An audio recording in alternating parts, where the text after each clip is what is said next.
Yes, it's me, Watto. I've had a bit of a trim, as you can see, but reporting to you about yesterday's pretty good effort at Reading, it has to be said.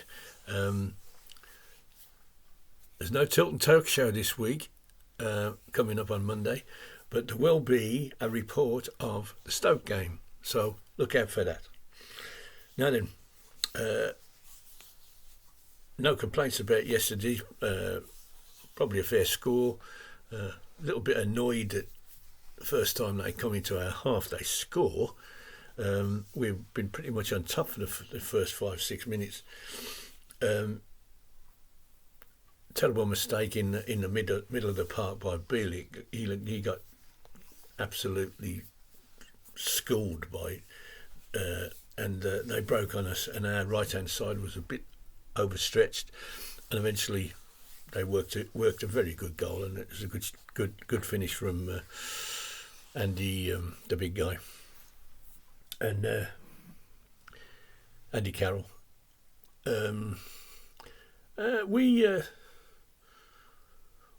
We didn't drop our heads at all.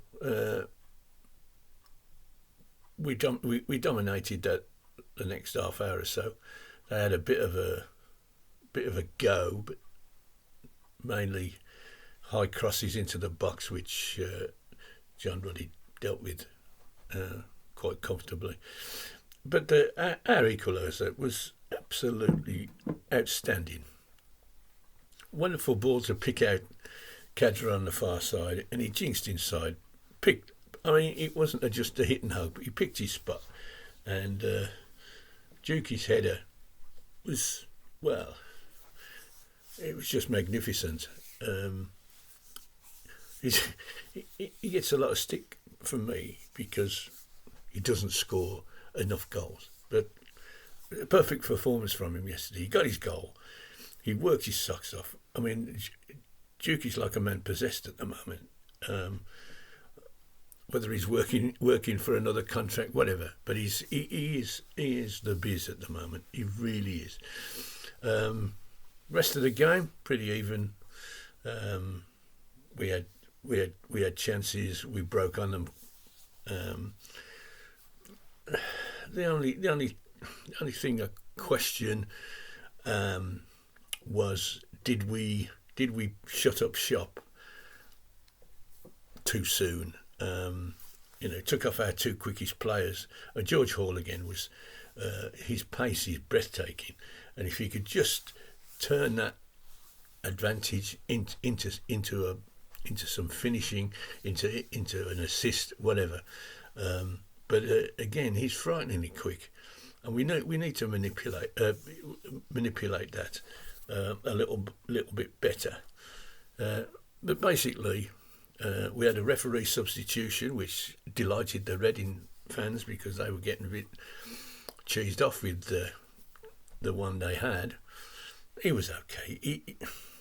The problem was there was several fouls committed, one after the other, and when he gave us 3 or 4, it was eventually he gave them one just to shut them up. But then he got substituted himself, which I think it's a bit unfair. You can't substitute your ref because you don't like him, can you? Anyway,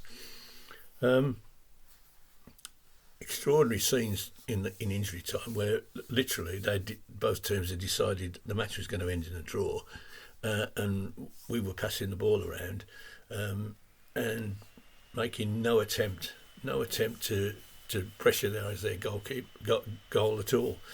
I think both sides but both sets of fans were pretty unhappy with that. But again, the situation, they've been docked 6 points. They actually dropped into the bottom 3 after yesterday, which again, if you've read my weekly blog, this cutting people with points because they've broken the rules. Whose rules have they broken? There's an economic rule. If you spend too much money, money you haven't got, eventually you go bust. Now, no club is deliberately going to do that. Yes, they might gamble and they might come unstuck and they might get relegated and whatever, but that's their business, As long as they don't break the rules of the game and the rules of of football, then the problem is it becomes personal. Now, we know as Birmingham City fans, we've got this thing about the league. We think it's personal. It probably isn't, but that's the way it becomes. And I sat with the Reading fans yesterday, and I listened to what they were saying, and they came up with exactly the same moans and groans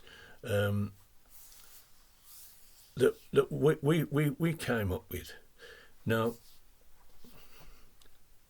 things need changing. This is not the way to go forward.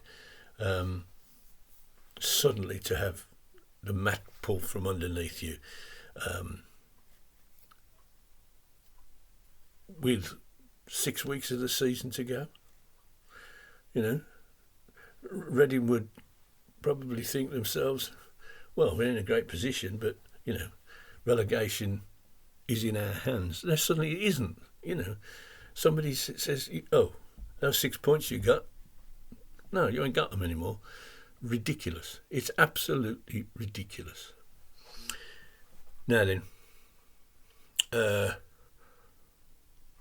we go to Stoke. We go home on Monday. Let's get you miserable. Everything in the gardens. Half empty glasses. People, get your backsides down to that game on Monday. If your kids have never been, Monday will be the time to take them. Right? Let's fill that redeveloping ground to the roof, and let's get this season moving again. Stoke will bring a lot.